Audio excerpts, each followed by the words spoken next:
How do you do, drumming friends? It's me, Rob Litton here from drumsofword.com. Today I want to show you how to play the great, beautiful ballad Something by the Beatles, drummed by, of course, the legendary Ringo Starr, of course.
The second bar below is the overdubbed hi-hat part. So what I mean by that is the next example of overdubbed stuff going on in the studio. Ringo laid down this basic drum track for this section. He's playing the left, right, right, left, right, right sticking, the right hand staying on the floor tom, and what he's playing is the first note on the high tom and then the next three left hand notes on the medium tom.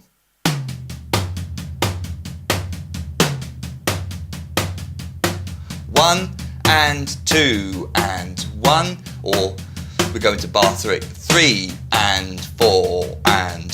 So it's a whole bar of one and two and three and four and one and two and three and four and. Underneath that, and very gently, Ringo is playing the bass drum with the left hand.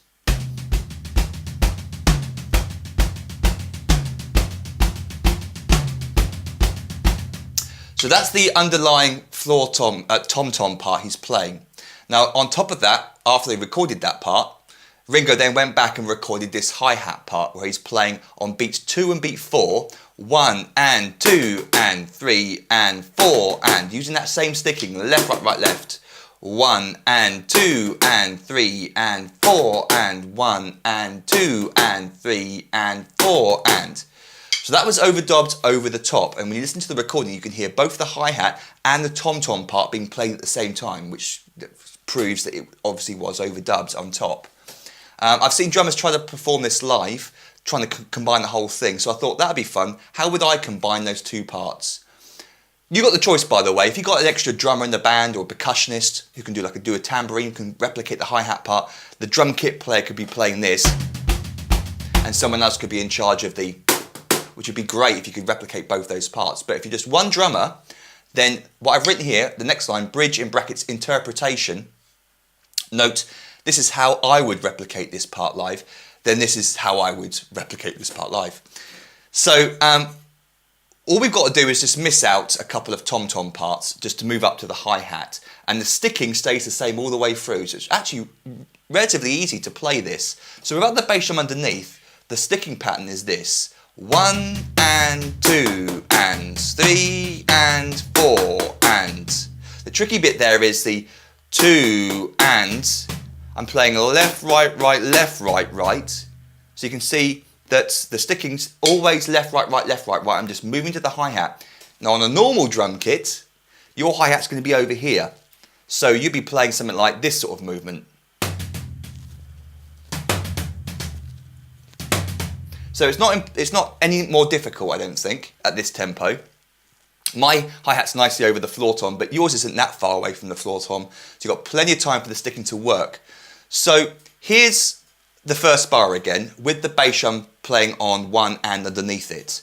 1 and 2 and 3 and 4 and 1 and 2, 2 and 4 and the after each of those, just move down with the right hand to play the next 2 triplet notes with the right hand. So I say left hand, I meant right hand. Come down to the floor tom.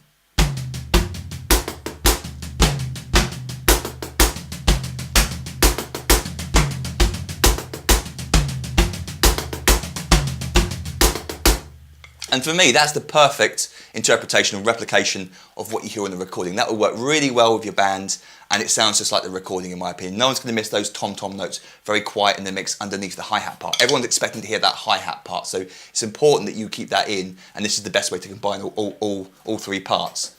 So we get that bar being played 3 times each time for the bridge.